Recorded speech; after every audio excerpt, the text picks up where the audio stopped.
Mike, I can't believe that Dalvin Cook is still on the board. I mean, if you look at that talent that he showed at Florida State, I think there was a legitimate debate between Fournette and Cook. Fournette obviously goes fourth overall to the Jacksonville Jaguars. I just think that the fact that he's going to be available, I think that really shakes up the beginning of round two. I think Cook's got a lot of skill. He can play a space game. He can run inside the tackles. He's explosive. He won't last very long tomorrow.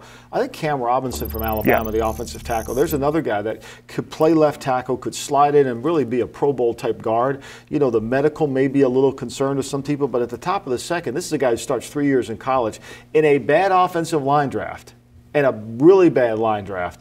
To me, him still being available late like this at the top of the second could be a benefit to a team who'll get a starter. But this line draft, once you miss the guy, there isn't any depth to it. I think Cam Robinson will go early. I think it's really interesting to watch just the team building perspective of it. I mean, I think that if the Jaguars knew that Cook would be there tomorrow night, I'm not sure they would have taken Fournette. You know, you hear all these arguments about Ezekiel Elliott last year and how obviously the Cowboys used a top 5 pick on him. A lot of people are saying now, hey, they should have just drafted Jalen Ramsey and then tried to get Jordan Howard in the second round. From a team building perspective, that'd be a lot better. Well, I think this. I think when you look at the running back, and Cook to me is an example of where the spread leads you. The back really makes the spread. And I think that Cook will help somebody. That's what's surprising why he's still there. He could really make those spread teams even more impactful because of his loose playability. So I don't think he's going to last very long, and I agree with you. Sometimes you kind of want to match the draft up, but you never can anticipate. I mean, who would have thought Reuben Foster was going to slip all the way down to 31? Who would have thought 3 receivers would have gone in the top 10?